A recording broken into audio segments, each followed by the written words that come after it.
Let's start. I would like to call onto the stage Cristiano, Rodrigues and Eduardo de Santos, Andrade, good old friends of PQ Talks from last time, who will be talking about between intimacy and presence, domesticity in contemporary performance space design.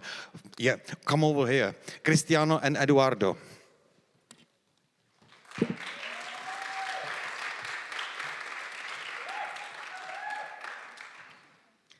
Good afternoon, everyone.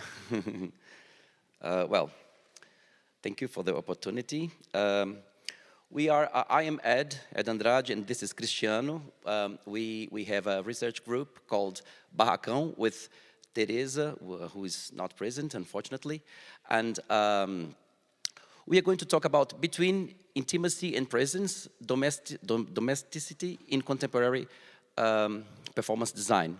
So what we realize is that in countless theater experiments via streaming or digital performance carried out in the context of the pandemic, the idea of home as a place of the intimate, of the habitat of the individual, merged with the idea of scenography, forming a spatiality of an ambiguous and complex nature. These are practices that adopt cameras and screens as structuring elements in the spectator's experience, converting spaces of intimate dimension into stages in the virtual environment of the web. Actually, we noticed that the domestic space as an element of dramaturgy was something that was becoming very frequent, even before the pandemic. So during the pandemic, everyone was forced to do their jobs from home. So we noticed that it was a very important question to be investigated. So we decided to experiment this kind of things in the course. In this course is called Performance Design and Scenography, taught by us and Teresa in the UFMG. And we experiment this pandemic scenography was proposed based on the investigation of the performance of the house, the poetics of the intimate, of the aesthetics of domesticity. The students were encouraged to find the dramaturgy of the house as a place to live, understanding that we inhabit the house with our body and create memories with that dwelling and the familiarity of that place in the usual body. We aimed to investigate the dramaturgy of space, of the home space performance design, which required to rethink the traditional scenographic concepts and techniques by exploring the aesthetics of the domesticity and the language of the web cameras. Students were able to create performances that challenged conventional notions of space and design. This experimentation with new forms and techniques could inspire further exploration and innovation in contemporary scenography, contributing to its ongoing evolution as an art form. We have selected two from a large sample of student-developed videos to feature here. For example, Bruno Guzmanini's work Expectativa e Realidade focuses on investigating the kitchen as a space. Using a static camera, he divides the scene into 3 planes. The first plane shows the kitchen counter with beer bottles and the other objects, including a computer screen displaying an image of a beach. The second plane is the actual kitchen area, and the third plane is the background, showing an external area where the performer cools off with a fan and a hose. The depth planes constructed from objects and space allow for an ironic and amusing narrative where expectation, that is, the paradisiacal beach, in the foreground and the reality, the confinement at home in the heat of summer of a city that does not have a sea in the background. All of the sound from Girl from Ipanema, which take us to one of the most iconic and sophisticated places in Brazil. From the description, it seems that Guzmanini's work explores the relationship between reality and expectation in domestic spaces, by using different planes of depth to create a narrative. He highlights how our expectations of domestic space can differ from reality. The use of humor also suggests he is not taking this issue too seriously, but rather using it as a starting point for creative exploration.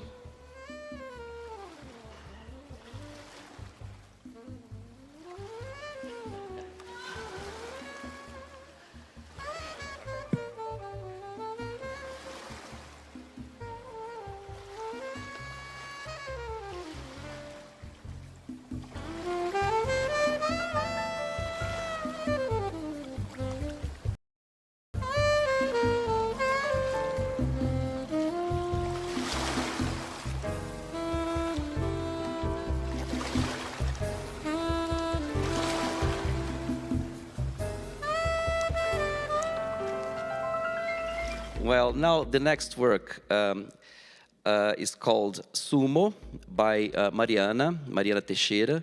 And well, this video performance was guided by the spatiality of the bathroom as a driving force for dramaturgy. So from the transgression of the traditional human relationship with the private space of home, the work reflects on the repetitive mechanics of the body in line with the mechanics of the domestic space. Through the particular fluids from different origins, body and house merge through colors present in both bodies, blue, pink, and white.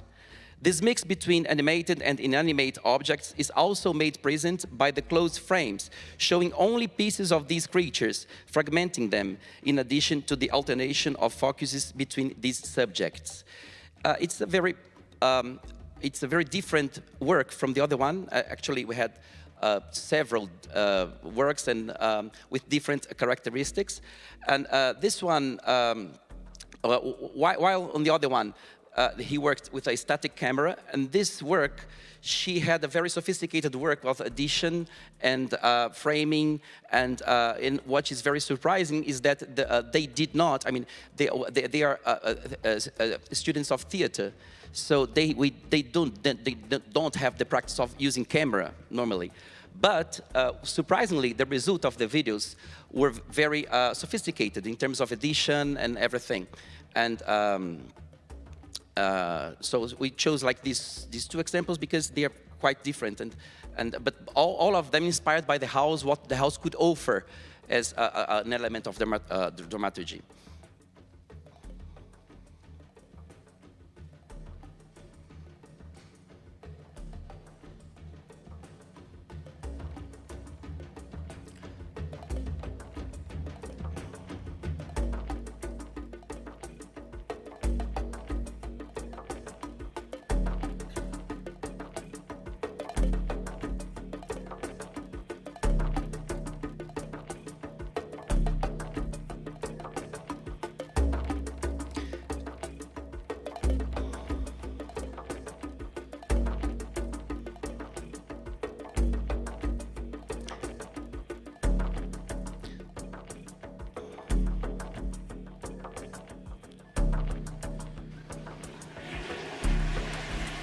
Yeah, it's they had to explore the details of the house.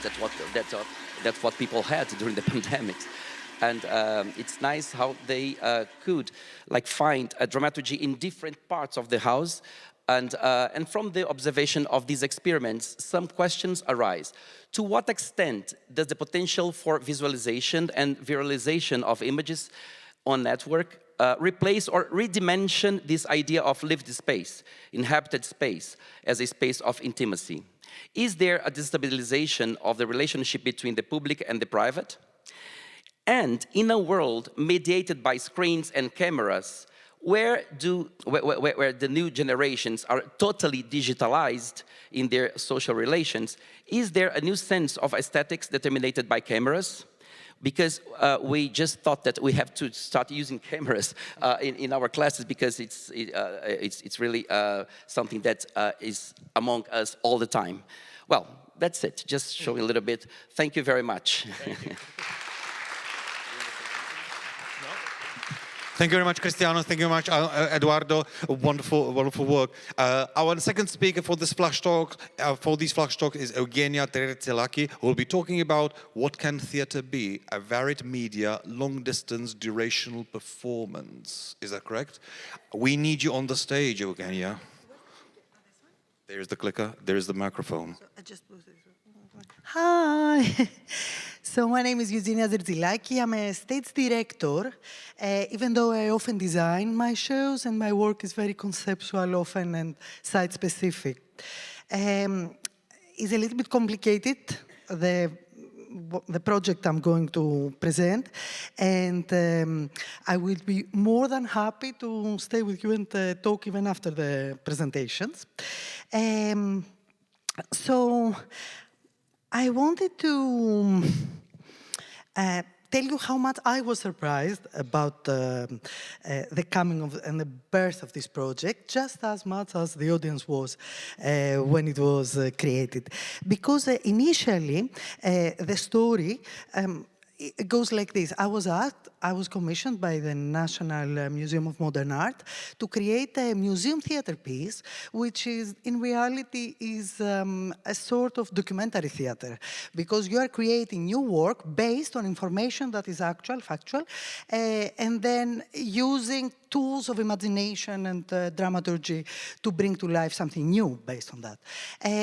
So I designed it and dramaturged it and wrote the text and organized the whole thing. And then when it was about to go into the production stage, I was notified that due to the pandemic, we had to make a version that could go well with the rule of only 9 people or 9 audience members at the same space at the same time. So I was asked by the museum to create something that would be maybe like in digital form. What most of my colleagues had done when they were asked to do this was perform as they would normally and then have a camera, shoot it, and then project the shooting, but that stuff was unwatchable. So I thought, give me some time to redesign it for different media that would be both analog and digital. And so out of need, this design started. I thought, what is performance? What is theater? I need a sense of presence, a sense of gathering, a sense of journey, an arc, a beginning, a middle, and an end, a feeling that has to involve the senses, and some ways to trigger, ignite, and inspire through imagination. So to awaken imagination through the physical body and a sense of connection. How do you do that in a digital way? Well, I combined digital and analog, and here is what happened. I thought of utilizing everything that we already use in our daily lives, which is what? Our emails, our phones, our walks to places, maybe phone, maybe things that we read, things that we touch, things that we can grab. And made a dramaturgy of a story that was relating to the art piece that the performance was going to be about, that was expressed through this series of stuff. So I'm going to start. Okay, so that's the piece we see now. It's by Yannis Kounellis, Arte Povera, the Greek-Italian visual artist. That was the piece I was supposed to create for. And then we started, the first thing that we did was deliver to everyone's houses a postcard. That's the credits for the thing. It was scientific supervision and art direction, and also people who are part of the phone performances. So that's the invitation for the audience. Poetry is to make a thing that does not exist. That was Yannis Kounellis' motto. And that's what we made as well, theater in a way that had not happened before. So everybody who wanted to be part of it had to give all their data that would be destroyed afterwards. And the invitation to the audience member was this. A journalist is preparing an article on an artwork that belongs to the museum collection and is reporting back to the editor because the editor has COVID and cannot go there and have a physical conversation with the journalist. And the place of the editor is given to the audience. The place of the creators is given to us. So over the course of a week, the journalist shares her discoveries through a series of emails and takes us on a journey where other things might happen too, such as the things I described. So this is a space for dialectics and reflection around the work between fiction and reality, a site-specific performance that recreates the artwork's space within us. So we're cultivating consciousness as a site for performance. A game around the question, what am I looking at? Because we're never looking with the mind, with the eyes, we're looking with the mind. Blind people can also dream. So the start was tactile. We delivered to the audience homes through the postal snail mail, postcards from the era that Kounelis was creating that had like a little note to pay attention to the dramaturgy of whatever art was created. So all these were the postcards that were delivered to the audience members, and so they had an image to dream on, something to touch and smell, and then what started was a series of emails on our behalf. So we had a mix of physical and virtual contact with them. The first was pictures of the artwork by us and emails that reported the private experience of our protagonist. Then a dialogue started. We were asking for things from the audience to deliver to us, and they were responding to other images or images from the city or private images that for them were relating to the artwork, and we started a conversation with them. Then we asked them to visit a certain spot in the city where they could have more physical experience with something that was part of the initial artwork. We asked them to report back to us with their own pictures of this place. It was a piece of fabric we asked them to get in contact with, and we gave them directions how to play with it. Then we had a pause in the dramaturgy, a dramatic pause, where something was happening. The journalist was offended, was very moved. So we stopped, and after that day's silence, we had a personal delivery of a package to everyone's house with things they could taste, smell, hear, and use in a playful way that were all part of the content that was in the emails before. And they could assemble these objects that also related to the art piece by Kounelis in a way to create a little maquette of the actual piece. And then at the end, we had a live event where the journalist would go to the museum and report live and get directions from the audience as to how to move in the space. So people would ask us to, circle the piece or go low, lie down, look at it upside down, or whatever.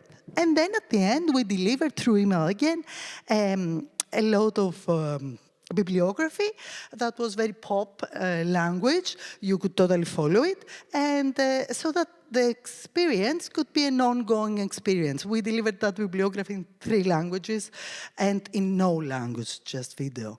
And then at the very, very end, to create again a sense of gathering, everybody's responses we compiled in a blog that we shared with the audience so they could see each other's input throughout that process. So it was a docu-fiction, hyper-immersive experience that is weaved within reality. A long distance, mixed media, durational, electively participatory, so everybody who didn't want to participate, they didn't have to, and fully accessible performance, because people who couldn't move from their home could still be part of it and attend it. So there's a lot of points there. But the overall arc of it, the overall umbrella is consciousness as a space for scenography. Thank you very much. Thank you very much, Eugenia. Perfect timing, wonderful. Thank you very much for the lively presentations.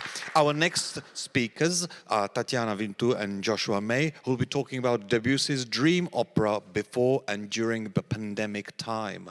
Tatiana, Josh, over to you. Hello, everybody.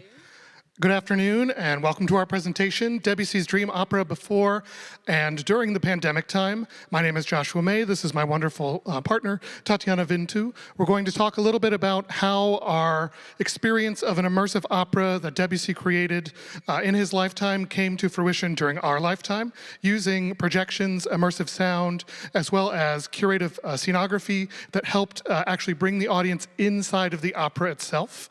So the project overview is we collaborated with other wonderful colleagues from across the nation in the United States, as well as at Virginia Tech University. You'll get to see some of the images that we created. Tatiana will take you through some of the scenography. I served as the director for the production alongside Ariana Wyatt, my co-director. So I'm going to give you an overview of the project and talk a little bit about how the project changed during COVID, because this occurred between 2019 and 2021. So we had many changes, shifts, and as you know, opera singing is a wonderful COVID spreading event because of singing, of course. So we had to find a way that we could curate that and connect it across an immersive experience for our audience still. So in the original Debussy opera, he took wonderful inspiration from Camille Mauclair's play on Pélias, and he actually wanted to have a symphony of lines and colors and impressionistic qualities around the singing and the action of the opera. During his lifetime, that was obviously not possible, but in ours it is. And so we used a very effective lighting design and immersive qualities of modern theater to bring this life, bring the opera to life for everyone around us. We also fully recorded the opera with individual singers and musicians, and then we had our actors with our customer, curated using masks inside and outside in a kabuki and Greek mixture style of dramaturgy, so that it became almost dance-like and playful for our actors on stage, but safe for our audience members so they could hear the full visualized sound going through their bodies while seeing the dramaturgy unfold on stage, which was quite a unique adaptation,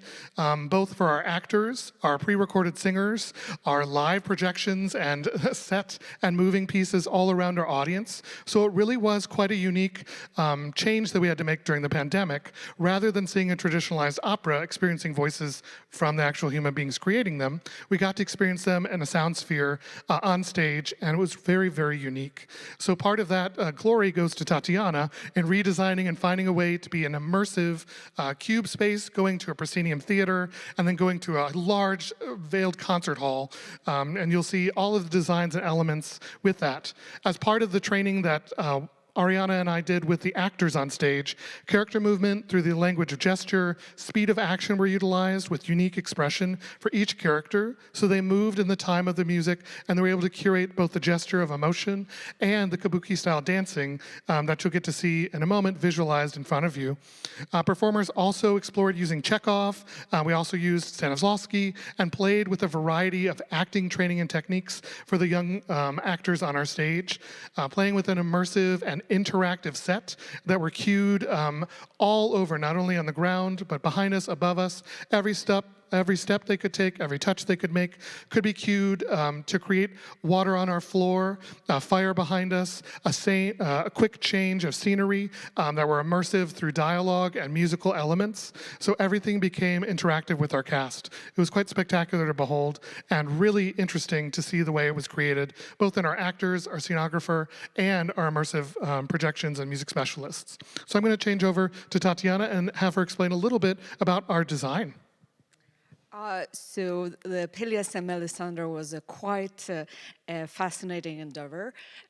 We started to create the first design in black box, or it's called the Cube at Virginia Tech. Is a fully immersed space, quite wonderful space, unique space, especially for sound design, because you do have a 360 opportunity to create the space with sound. And our interpretation and first concept was to actually create the visual storytelling using some projection and divide the space, because we have some multiple locations. We knew that we have only one unique set. We couldn't change in a black box. You cannot have scene changes. So the innovation that we tried to focus on new ways in to tell the story through opera was through projection and immersive sound. That started in the fall of 2019. And this is the first space. So of course, we wanted the musicians to be on stage at the same time. The space had catwalks, or the space behind this black box, and that drastically changed when the pandemic hit. And this is the first design, if we can have the video running right now. So you see the 3D model where we had musicians, we had levels, and definitely Rapunzel when her appearance was using this space, didn't need to build anything extra for that particular moment. We go next. These are the initial ground plans and some renderings of my 3D model. And in 2020, we had to completely redesign and change the space from the black box, because it was very small, intimate space. And with the pandemic protocol, we had to change to a proscenium, but we did want to keep the intimacy and immersive space for the audience. So the idea, we moved from a black box that was seating 100 seats to a 2,500 proscenium space. My decision was, and our decision was, okay, we'll change that. We'll move to the proscenium because we have more airflow and more space, but we kept the audience on stage. So we had to use the fly system that we didn't need before. We had to build extra scaffolding behind to use for the Rapunzel moment in that scene, particularly for the Melisandre appearance. So there had to be a transition. It didn't affect as much, I do believe, the projection, but definitely the technical aspect had to shift.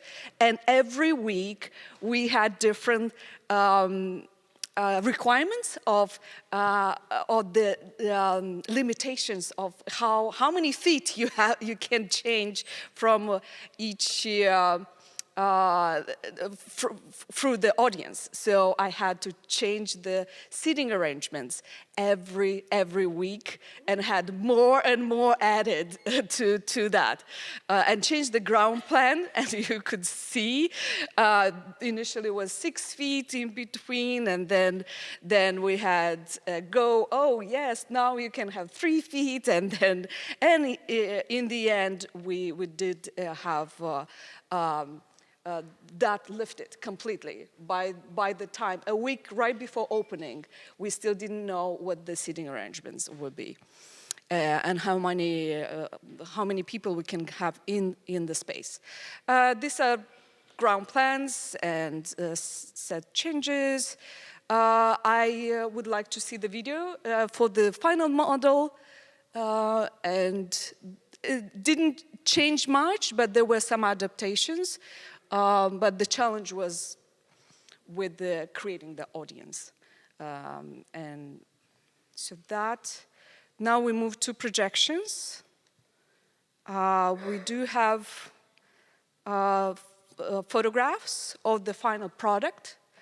And we can see here the different locations using the one unique set. And this is the ring moment, ring of fire. Josh, do you want to add more? So as part of this, each time a specialized moment came between the actors, they were visualized both on the floor, on the back screen, as well as immersed across the 360-degree kind of tree line that we got. We also had some physicalized parts that came down. In this one, you can see Peleas here immersing and singing his aria about the love of Melisandre's hair, wanting to touch her from the tower, which you can see is considerably higher. And you can also see that in front of it, we have the well marked, we have moonlight, and we created this using a mixture of textures as well as design elements of light, sound, and of course, beautiful projections. And we got to experience each one of these, you can see, very closely with our audience members and our technical crew. So as we went through each one of these, each person, depending on where you were seated, got to be this close as where I am to the front row, as well as deep as maybe 5 or 6 back.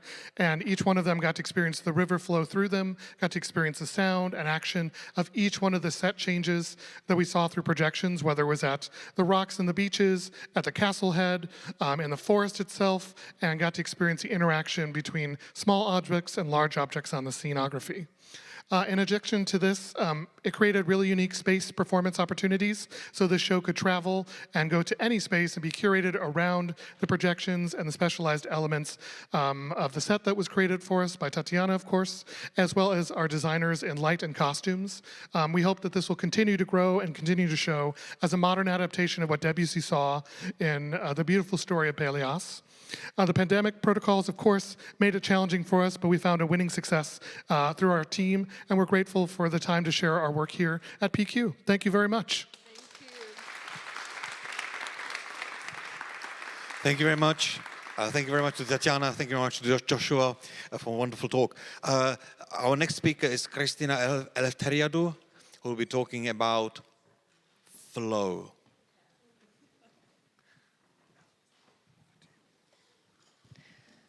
Well, hi everyone. Thank you for being here. My name is Christina Eleftheriadou. I come from Cyprus, and I'm a set designer. And today's flash talk with this mysterious and minimal title is going to be about my final career project of the integrated master in theater at Aristotle University of Thessaloniki.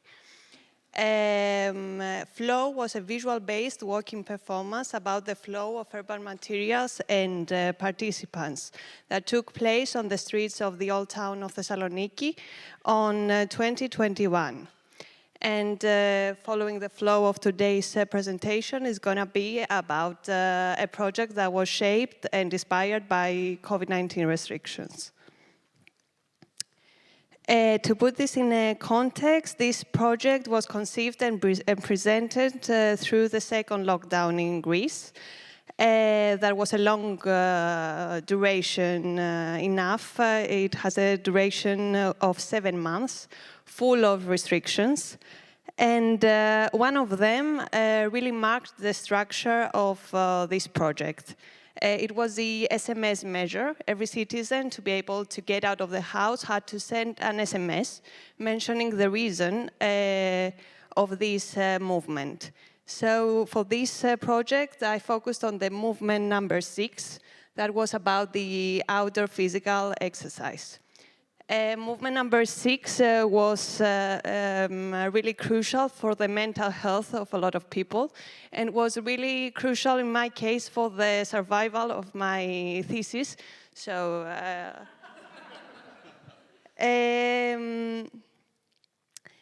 so to make this possible, we created a team, and we came up with these concepts to make this happen. One of these was the walking that I mentioned before, that with movement number 6 was possible. Another obstacle because of the COVID-19 restrictions was that all the stores were closed, all the universities were closed. We didn't have access to studios, to equipment, to materials. So we decided, okay, we don't have nothing. So we're gonna use this as the identity of the project, and we're gonna do something from scratch. And we are going to have a DIY aesthetic. Another very important concept was that we used space and raw materials as performers, and non-actors were involved. And we were really intrigued on find a way to include in that project the sense of touch, because during that period it was almost illegal to touch anything. And of course, the unified factor was the flow and the transformative power of water. So the investigation began with an urban outdoor in situ search of urban narratives. We were looking for places that had to do with water, with the pass of time, with human gesture, places that you had to pay attention to be able to notice them, that they were not shouting their existence. And at the same time, we were trying to do an indoor investigation, and I call it indoor because it was happening at my home. And we were trying to experiment with raw materials, how they interacted with the water, how the time could affect their forms, how video editing could make a non-realistic liquefied movement, a choreography of materials, experiments with the sense of touching, and sound recordings of these interactions. And we made it. We made the project. It was named ROES, that means flows in Greek. Because of the restrictions, the maximum number of people in a crowd was 3, so we had to divide all the participants in group of 3 people. All the participants received an email with all the details. We made an itinerary. The itinerary was made by several stops, places that had a direct or indirect relationship with water, but during the performance, the water was absent. So an abandoned fountain, a rusted door with a dry root and a rain-damaged newspaper, a road gutter and a Byzantine bath were the protagonists of this performance. The flow of the participants and the inputs that were designed represented the flow of the water that was absent. All these places had a hidden sound system to be able to accompany them with a sound composition, making the audience associate them with the performance. And the inputs and the instructions were communicated via QR codes to avoid any other intermediary between the participants and the space. Participants were gradually encouraged to observe their surroundings, explore through videos how materials could be transformed by the imagined presence of the water, leave their mark in the city through the traces of their passage and finally arrive to the Byzantine bath.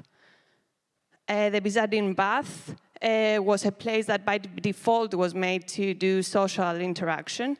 At the moment, this building is not an active bath, but it is used as a museum.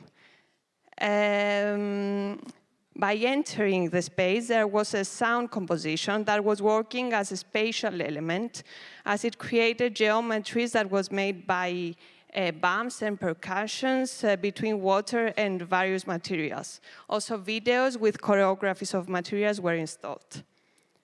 The participants were encouraged to interact with these kind of pouches that were made out of clothes filled with raw materials like clay or marble, and interact with them and interact with the water. They could mold and experiment with the pouches, focusing on the sense of the touching and the transformative power of the water, and leaving their imprints in the space, making a never-changing landscape that was transformed by the flow of the participants.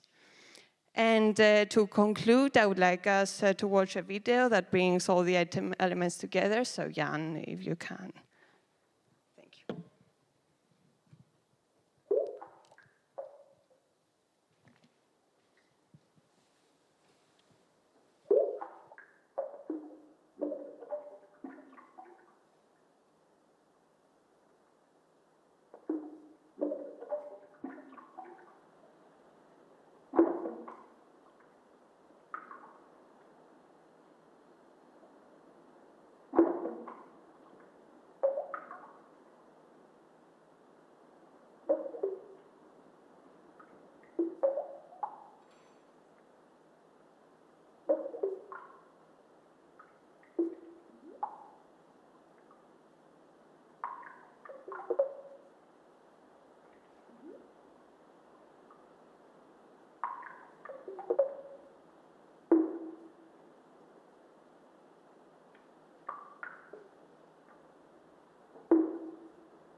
Thank you very much.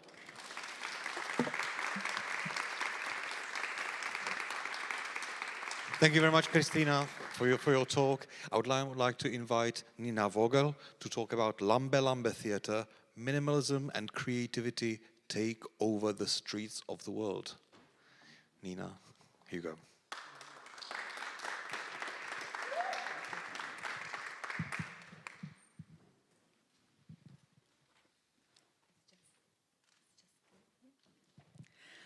Hello, folks. It's an honor to be here. I'm Nina Vogel, independent, multidisciplinary artist from Brazil. So, have you ever heard of Lambe-Lambe theater? I always ask people that. Who here have heard of Lambe-Lambe theater? Oh, just a few people. So, I will answer that question soon, but just to start, in a world that seeks and desires for greatness in grand gestures, numbers, and sizes, we tend to believe that something that is small has less value than something big, or that few is worth less than big quantity.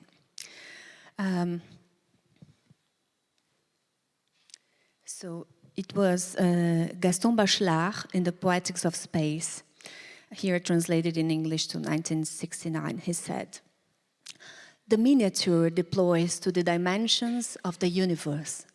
Once more, large is contained in small. The minuscule, a narrow gate, opens up an entire world.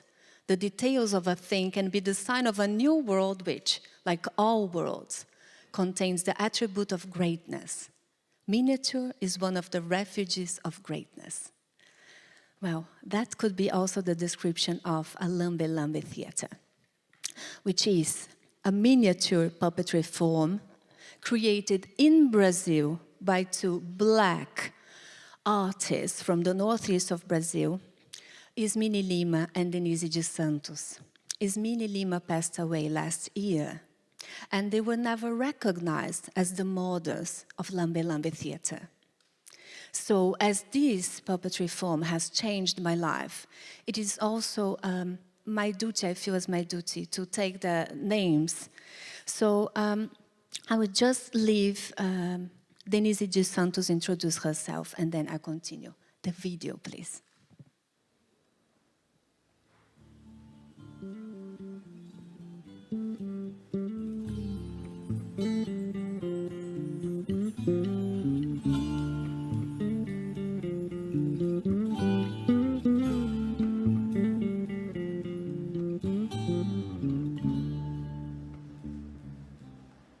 Eu sou Denise de Santos, mulher negra, baiana, brasileira nordestina.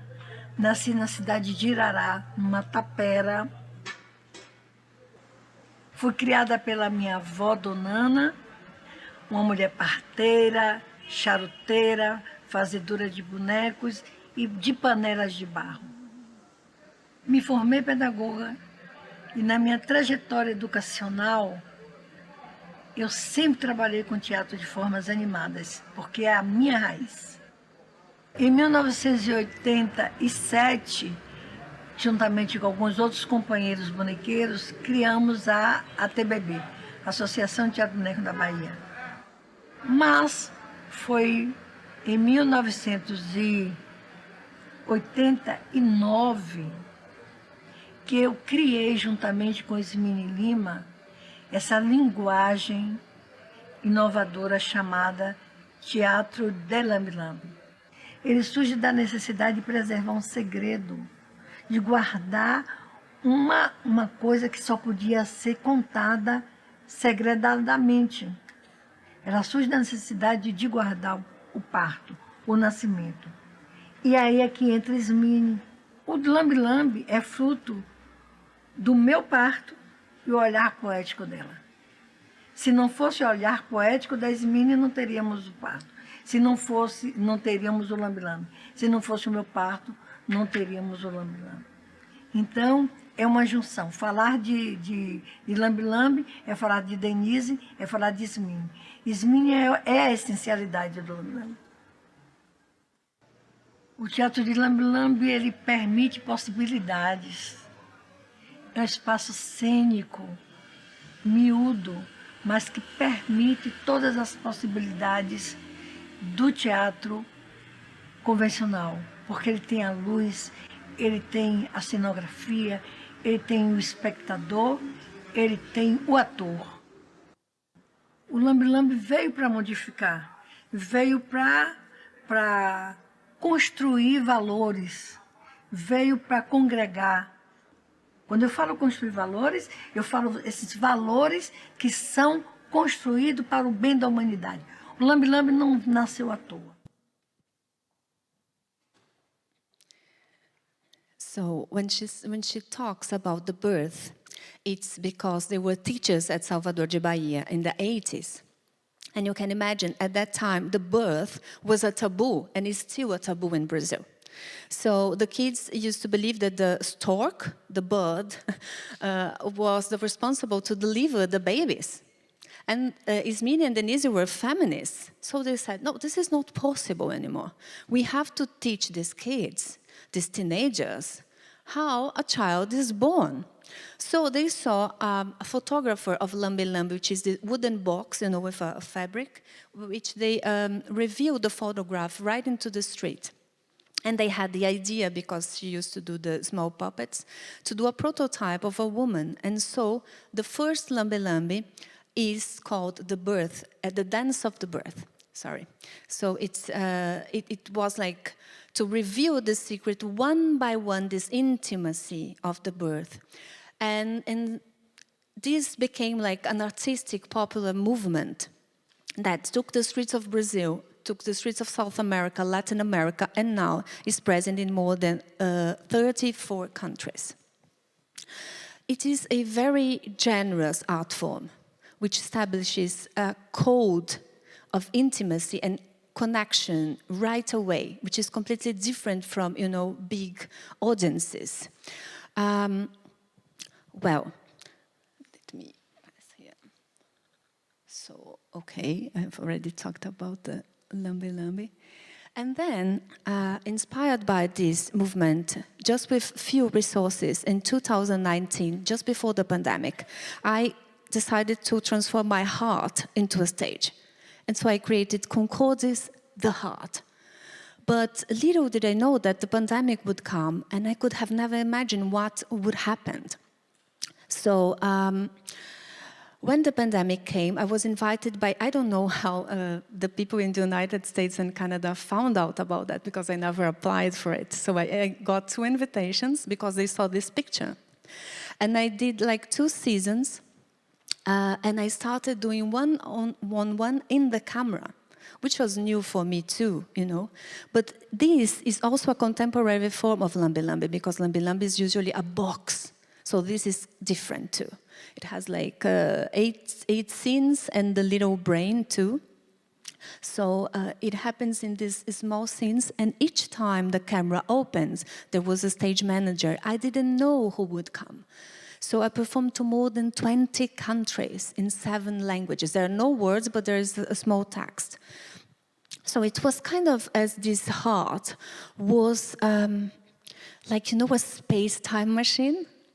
And it opened, and I was isolated. So this heart and Titilo, the little puppet, were my partner during the whole pandemic. So this. Lambe-Lambe is also very innovative because of the production. As you can imagine, you don't need authorization of the government. You do with the resources you have and with wherever you have. So, I have just those tools, and I sculpted this foam in the table kitchen of my sister's house. This is the reality. And I didn't know if it was going to work or not, so I just imagined this heart as, like that. And I had like fabrics and things, and it has like 3 points of support, because I didn't want to put the heart on a table, sorry. So it's like, I said, how can I carry it in front of me and have enough space to animate the puppet? My hand is small, but I needed some space. So I created distance with 2 points there and 1 point of support here. Okay, so you can see, so it's a backpack inverted that goes in front of me, supported with a belt. And it's very, very light. So this heart also taught me that if I want to go further, I have to carry my heart very light. Well, these are some numbers, because all sorts of amazing things started happening. So more than 20 countries, 7 languages, biennials, talks, online workshops. I was so happy to find out that a Canadian student of Lambe-Lambe is here. Hello, Sophie. I was so glad to see her in front of me today. And also, as I couldn't, I performed I think 153 times in between those theaters. I could not perform one-on-one for the whole world. So I adapted it into a stop motion, and it was awarded in a festival film outstanding award in South Korea. So it was very nice too. But What I would like to say, just to finish here, is that we can do a lot with a few. And what is more important, it's not even the heart, it's not even me, because the puppet establishes a connection with each person. But see, each person is very important in Lambe-Lambe. And as I listen to every person in front of me, when they stop at the end, they listen, I give them a stethoscope so they can stop and listen to their heartbeat. And there's no rush, because in Lambe-Lambe there is no rush, although it's a synthetic form, synthesis. But each person and the time imports. So it's very anti-capitalist. It gives autonomy to the artists to express their own universe with their creativity. And we can take this to the world. During the pandemic, I adapted, of course. There was no stethoscope, but the people used to feel that pulsation in the wrist. And here's just an image, because although we were like thousands of kilometers apart, the connection happened. And I have good friends from all over the world, and I'm here at PQ, thankful to the vision of Carolina Santos, the curator of PQ performances, you know, because this used to be considered a niche inside puppetry form. And this is not a niche. This is the essence of theater. Connection, eye to eye, you know. You can feel the reaction right there, the breath. Well, thank you very much. It was an honor. Thank you very much, Nina. Thank you very much, Nina, for a wonderful talk. Our next speakers are Kathleen DeVault and Ameera Ansari, who'll be talking about 20 to 21, the season it all changed. Okay. Hello, thank you for having us. Sorry, thank you. Thank you for having us. My name is Ameera Ansari. I'm the resident costume designer at Ohio Northern University and shop manager. And I am Kathy DeVault, the resident lighting designer and the head of the International Theater Production Major. Ohio Northern is on the traditional territory from Miami and the Shadasi Tula peoples. We would like to acknowledge and pay respect to the elders, past and present and future, offering deep gratitude in the ancestral lands and waters. Ohio Northern is in Ada, Ohio, a rural small town of 5,000 people. The university has 3,200 students with a total of 60 to 70 in the theater area between 3 majors. We usually do 6 to 8 shows a year, 1 to 2 dance shows, 2 to 3 musicals, and 2 to 3 plays. In the 2021 season, when we were all in lockdown, we actually did 8 productions, but used all sorts of different modalities of performance. We came back in person in the fall of 2020. We were masked and socially distanced. We used theater spaces to maintain the 6 feet. Students were frequently tested, as well as us, once a week. We kept record of assigned seating to maintain records of any sanitized areas. Students were responsible for sanitizing their own areas. And for anyone who did come down with COVID that was quarantined, we made streaming available for them and also recorded sessions so they could see the class session later on. Make sure to talk into the microphone. Sorry, I apologize. I attended many workshops and classes about doing online theater, and I got the other faculty to agree to it, and we did Waiting for Lefty by Clifford Odets, and it was live streamed with the actors in their homes. We did a technology survey of the students' devices, as well as a site survey of an appropriate space for rehearsals and performances in their homes. Each actor was given a kit with green screen material, command strips, lights, microphones, cameras, internet cables, and adapters. And then the setup was dependent on the performers since they were in their homes. Tech moved into the process much sooner since the whole process involved tech. In terms of fittings, as a costume designer, only I handled the fittings fully masked and gloved. Because of the medium, only the top of the head and the hip were part of the dramatic action. Sorry. So any action had to be pulled from the side pockets, not from the side, from pants pockets or anything like that. And because we're only filming a limited part of the body, we didn't have to worry about shoes except for dances. We used OBS to change the placement and size of the Zoom boxes and backgrounds, and as a sound designer, I was concerned with the music rights since it was being live streamed. The director really wanted to use famous songs from the 1930s, but I instead looked for music that sounded similar but was royalty-free and also could be used for streaming purposes. The dance scene was the only filmed section, and we played that during a live performance. Oh, wrong one, sorry. And we filmed it with, so their masks were barely shown. So this next musical block by Ben Wexler was made for Zoom. And we had a building that had a costume shop, prop storage, design lab that we could not move into due to COVID. So we used those spaces for actually sceneries to make different bedrooms or different characters as you can see on the screen.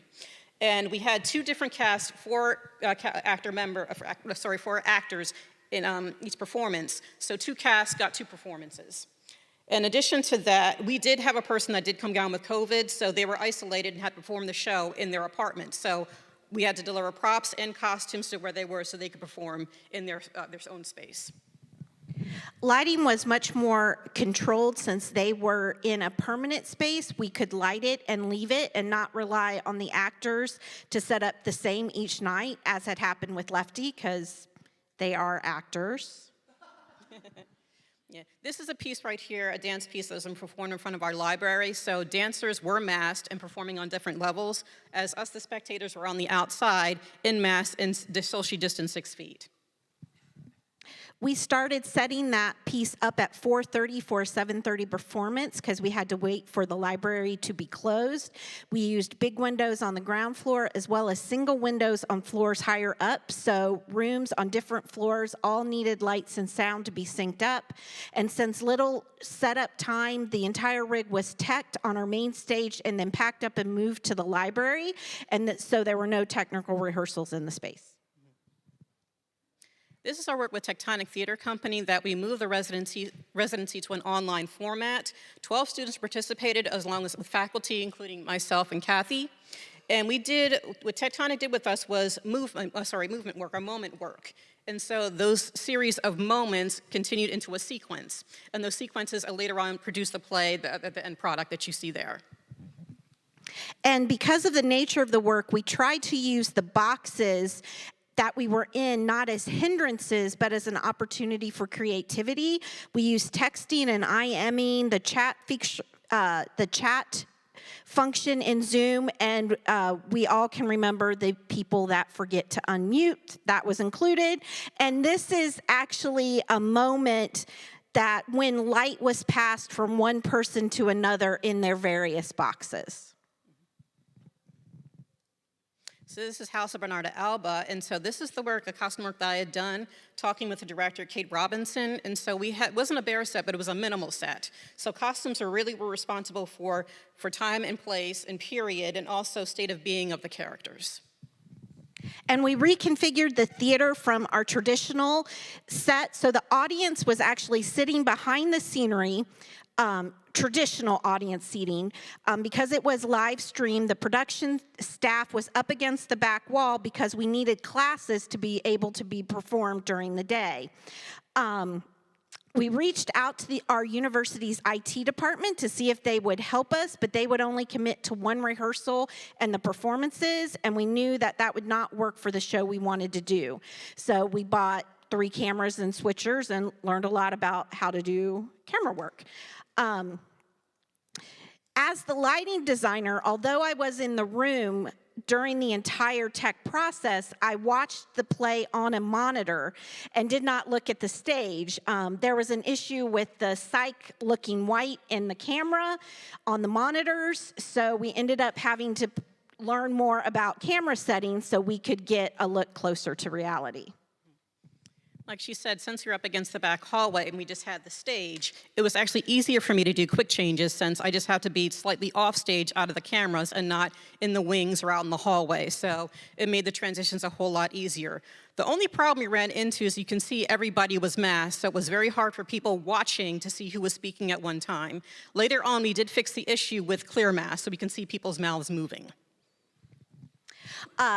Shift was we filmed dances of student choreographers who got to imagine using the camera to help them tell their story. So it was not just a recording of a dance with a wide shot. We had a former student who is a cinematographer who did the editing and helped plan the shots with the dancers. And as lighting designer, it was very much more film lighting versus theater lighting. We had our black box set up. We had a rig that we could change as needed, but we used the sun for a lot of stuff.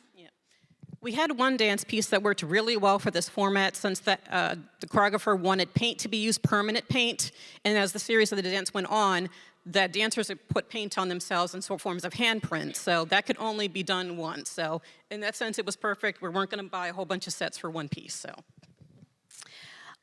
For our International Play Festival, we had decided to work with the Climate Change Theater Action, and so we used their plays from their 2019 project, as well as doing a playwriting contest. Due to COVID, the plan was to film the plays, edit and stream to the audience, and then we had the actors give a live introduction to the project. And then after watching the film, we had a live talk back with professors from our campus whose research deals with climate change. Abhishek Majumdar wrote a piece for us called s.r.o about indigenous people in India who are climate activists that were made vulnerable because mining corporations were coming into their land. And so they had no support around the surrounding community who were middle class. They were pretty much left vulnerable. But since these are about indigenous people and we are a campus made up of predominantly white students, they felt very uncomfortable performing or portraying these characters. So what we ended up doing was doing a stage reading and removing all of the design elements, and that worked better that way, we felt. Since climate was so important, we filmed out in the environment. So between woods, theaters, ponds, hotels, and even my front porch, we were out in the real world. This was a dance piece that we choreographed, and then the play was read by the actors.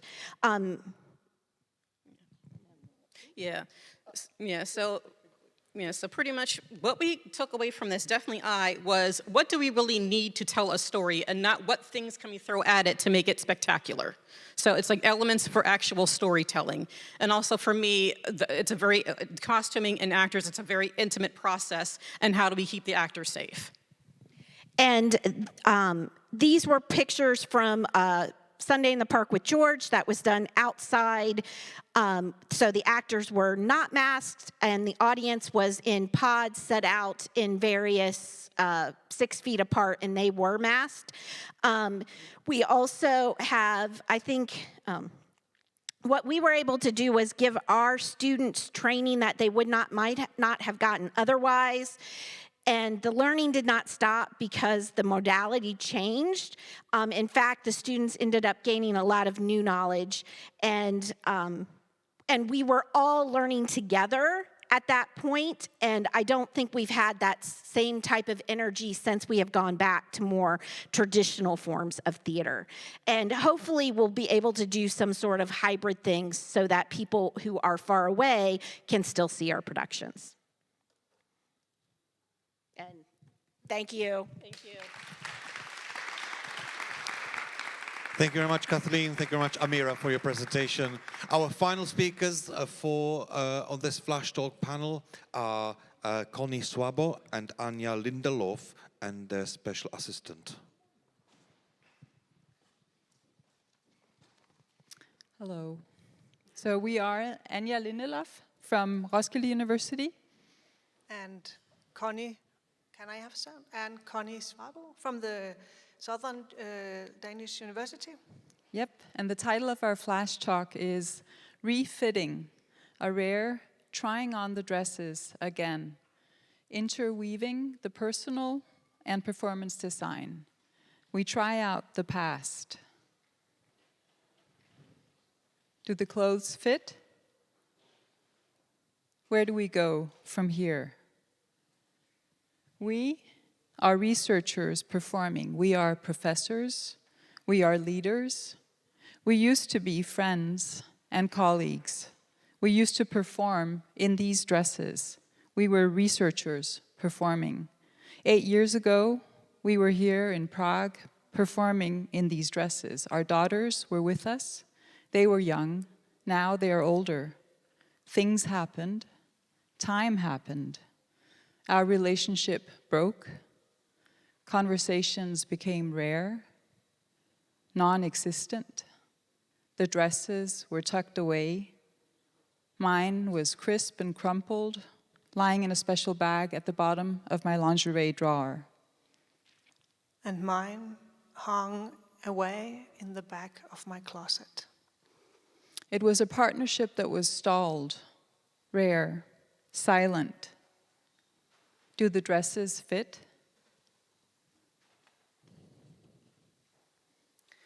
According to the Merriam-Webster dictionary, the word rare suggests an uncommon excellence, certainly something to strive for, to take care of, to develop and to nurture. So therefore, we are here today to repair our rare relationship. The PQ brief for this talk says that a flash talk is a short format intended as an opportunity to quickly share an idea or a project that can, hopefully, start a conversation after and beyond the formal time of the presentation. So this is what we hope for. And our aim with these 10 minutes is to prepare a to-do list of actions and questions for the two of us to undertake together for the rest of the day. And to do so, we would like your help. So we kindly ask you to think of a rare relationship of your own and to think about what makes it rare.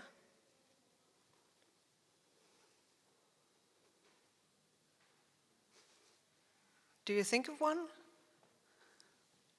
Yeah.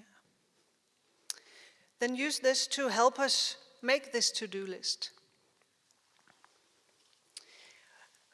By suggesting questions or actions what we should undertake during the rest of the day. And we have brought the typewriter. And I will start the list.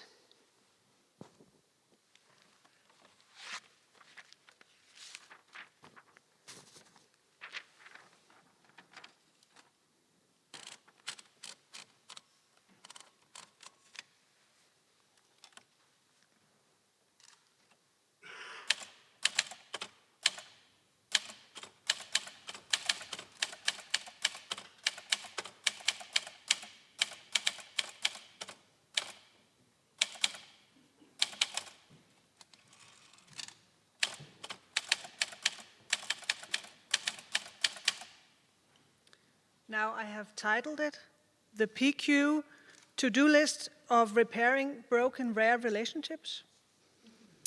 And I'll just add one.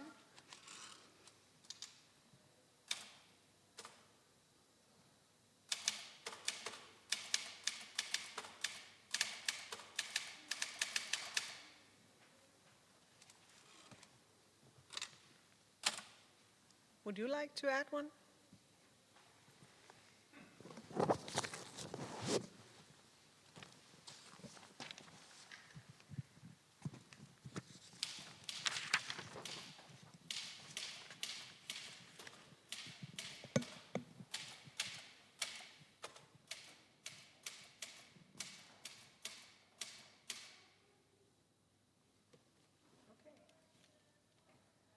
So now it's ready for you, and feel free to help us whenever you are ready.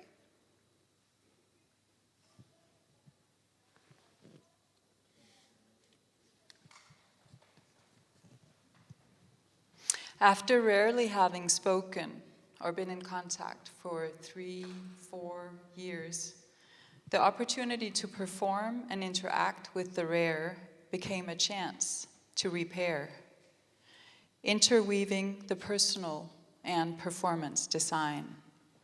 Why? Because we treasure what we had together. Because performing in the cracks of in the cracks of institution life is valuable. It could have been crabs too. So. Because creative partnership is a rare thread of life. We started yesterday after not being together for 3, maybe 4 years.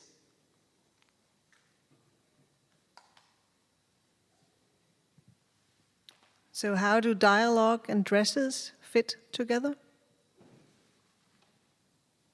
We dressed in our old dresses. Do they still fit? Yes, they still fit. Costume transforms us, synchronizes, makes uniform the cosmetics of the world. When other people see us, they may see identity. You are the same. You belong together, a small tribe of 2. Are we a tribe? Do we belong together? We proceeded yesterday after not being together.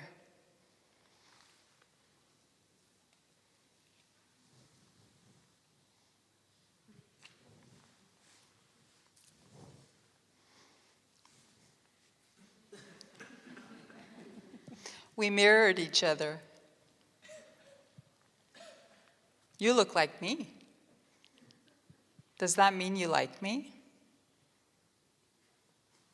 You look like me. I like you.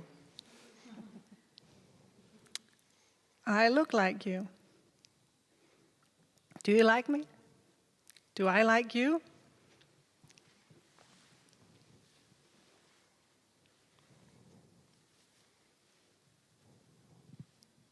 I look like me.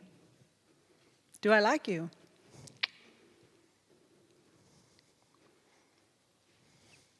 Today, we are here. We're still working on it, still becoming uniform.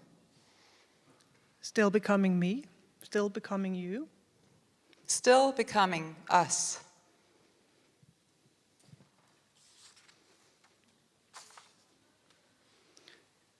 So what are we supposed to do if we should follow the PQ to-do list of repairing broken relationships? We should do a flash talk together. We should document it for Instagram. We should cry a lot. And what else? We have the whole rest of the day to use for this.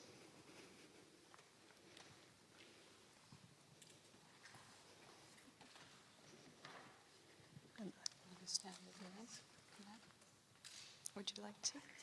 You did? Would you like to stand? Okay, thank you.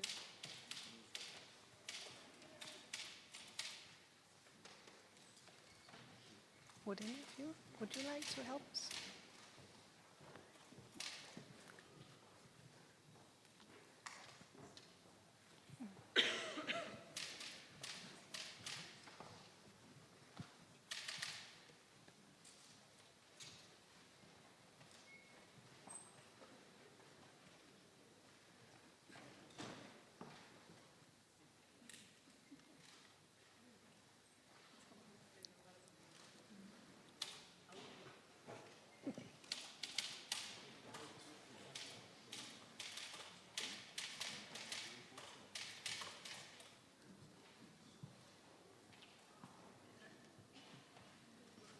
That's a classic.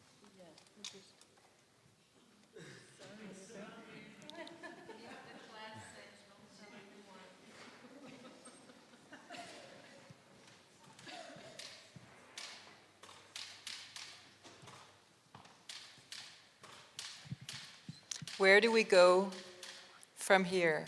Well, we have questions. Okay. Thank you very much. Thank you very much, Anja. Thank you very much, Connie.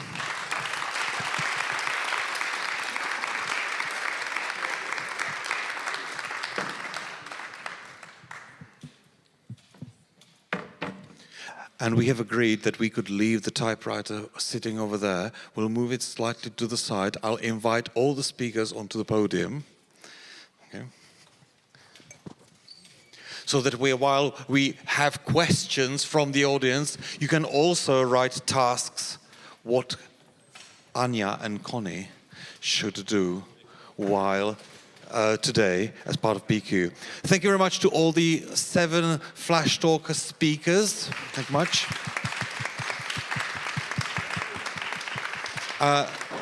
There is a handheld microphone over here, We have Eke and we have Sylvia here, and we are open for questions for the next 9 minutes. Any questions? Or maybe some of our speakers have questions for other speakers. Because many of those flash talks were about a response to the unexpected change, and I'm intentionally saying it because we never know what would happen. Many of the projects were designed in one way, and then COVID came and you had to adapt.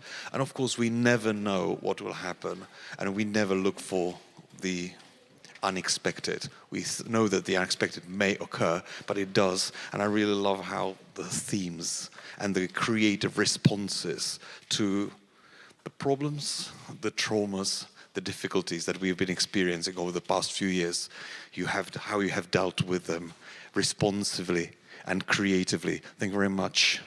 Any questions, comments? Anyone on the panel? Yes, please. Yeah, I can ask a question to get us going a little bit, I think. I was intrigued by the Lambe-Lambe that you talked about, and I could also see how the COVID actually helped in a way propel it. And I'm wondering how you are proceeding with working with it now. Thank you very much. Nina? Well, after the frontiers reopened, I've been already in 4 countries, and I have received 16 invitation letter for 16 different countries, and also to create new artworks. So yeah, I will continue this heart. I always say that an artwork has a life of its own. We all know that.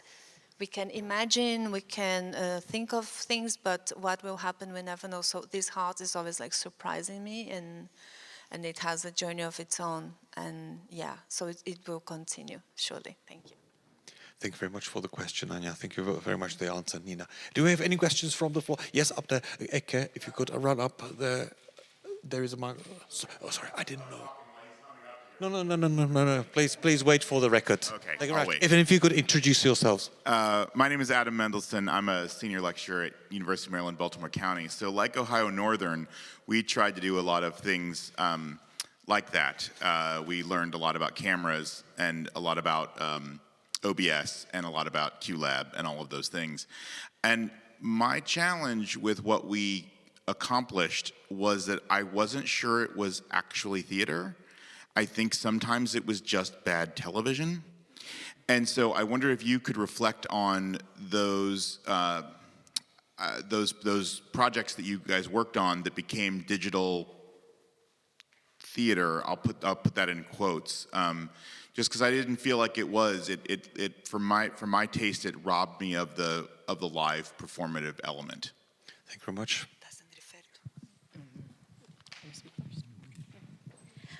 For me, I think it's about thinking about theater in a different way. Like, I think that we learned, definitely, I think our first 2 things were probably bad television, but we were also at least attempting and trying to do theater.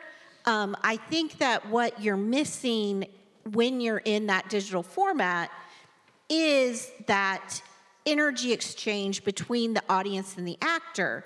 And I agree that, yes, that is an awesome part of the project. But is there a way that we could do it in a hybrid setting so you still have that audience interaction with live audience, but then you're also opening it up to people who can't travel? You know, there's not a big airport in Ada. I think for me, the experience got better, well, transformed for me when we did the workshop at Tectonic. And they were having us work on those theater moments where, again, you don't need big costumes and big sets and things to tell a story. All we were all in our houses, and we had objects, and we played with the light switches, and we played with lamps and things. And we still were able to tell good stories. And also, I would say in the classroom, we try to do things that are experimental, like I had students who are outside of theater, that they learn the process of storytelling through images or through like moment work and things. So that's when I think for me it became more rewarding than where we used to do these big shows, and now we can't. It was just experimenting more with, not everything has to be, you know, proscenium, big production to be worthwhile. And I think it does come down to, do you need an audience to do theater? And that is something that I think we could probably sit and argue about. Maybe do that over beers at the bar. Okay. Thank you very much for the question and the answers. There is a question down here. Apologies, I oversee. No, it's No, just speak. It's on? Oh, maybe I just speak low. My name is Emma, and I graduated 2 years ago. And I want to ask actually for more of an advice than a question, because I was finishing my studies during COVID, and I had to finish it in my room, and it was very hard for me because theater is a collaborative art form. And a lot of people embraced it, and you found ways to do it. I couldn't motivate myself to adjust to it, but the world is changing, and technology does play a huge part in our art forms. So if you could give advice about how you motivated yourself to do something different, which is against, for me, the very nature of what theater is, which is connection, face-to-face, and more personal, that would be great. Thank you. I don't know whoever wants to answer that, but... Yeah, Ameera. Yeah. Well, one project I did work on with a student, she was a writer, but she worked in the costume shop, and so I wanted to write an original script for my costume design class. So what I did was compiled images and songs for her and had her respond to it. And she said, well, she's like, I'm responding, but then she had a group of writers around her responding to it, giving feedback. So you can sort of get the ball rolling to keep yourselves accountable and also inspired. So I think that's one tool to do. And so you can get many people working on one big project, and you can get feedback from one another. So that's what sort of keeps you motivated. For me also, I would go to a problem-solving mentality. So whenever you encounter a problem, in order to find a way through it, you have to go back to the original questions. Who am I? Why am I doing it? What do I want to achieve through doing it? So when you are clear about these points, then you can play within that space that's created, within this mental triangle. There's a space that opens up, that's a possibility. So don't think of your projects as a path, but as a field that is created between your personal answers to these classic questions. That's my... Thank you, Nina. Just to continue, so you start with that, and then you transpose and you do a Lambe-Lambe. Yeah, with what you have, right there, alone, in your room, with a knife or whatever, you do a storyboard and you transpose it to a 3D scene, and you go, and the world is yours. Thank you very much. We have a question here in the front. All right. It's for Ed and Cristiano, because I think in Brazil it was a little bit different during the pandemics, because our pandemics time was much longer, because you all know that you had a very bad government back then. But what happened in Brazil, differently than you showed, there was a lot of theater going on. I used to go to the theater every single night with a lot of friends, and the audience was like, sometimes there was 300 people on the or even more on the Zoom. Zoom thing. Even Ed and Cristiano showing projects that are more related to film, I think. There's a lot of things going on, like people exploring buildings, neighbors talking to neighbors and doing plays. So there was a lot going on. I think they can explain more than me, but I think it was very interesting, and I regret that we didn't show this here at PQ. Eduardo, would you like to respond?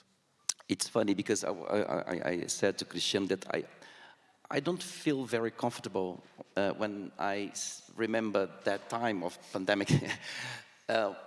When, like, you showed people with masks and everything, it was so a difficult moment that we, and but at the same time, we have to find solutions, and suddenly we find out that we are more creative than we think. I think that the theater itself was very questioned. I mean, what's the sense of theater? Everyone, oh, is this theater? Isn't it theater? So then I just dropped that question. I think, I'm not interested in trying to define theater, because it's not the problem, the point.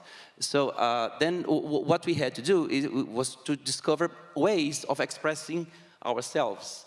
And I think the internet has a specific language, and many groups in Brazil, it's true, like Grupo Galpão from my state, it's a very famous group in Brazil. They tried and they found many different languages, and they experienced tools, and I mean, so people invented new things. And this project that we showed, it's true, it's more audiovisual, but I was very surprised because we had no classes of video and anything, just people just naturally they did it, you know.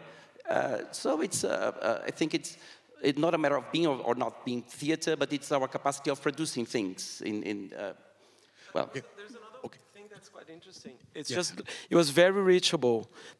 Brazil is enormous, and the access to internet is not as great. And there was people from all over the country in those rooms. It was amazing. Yes, right? Sure. Yeah, I know. I'm afraid we are totally run out of time. I would like to ask you to thank our speakers who have addressed a number of important questions, such as what can theatre be? How do we respond to this? It's a conversation, and thank you very much for coming to contribute to this. And there is a typewriter.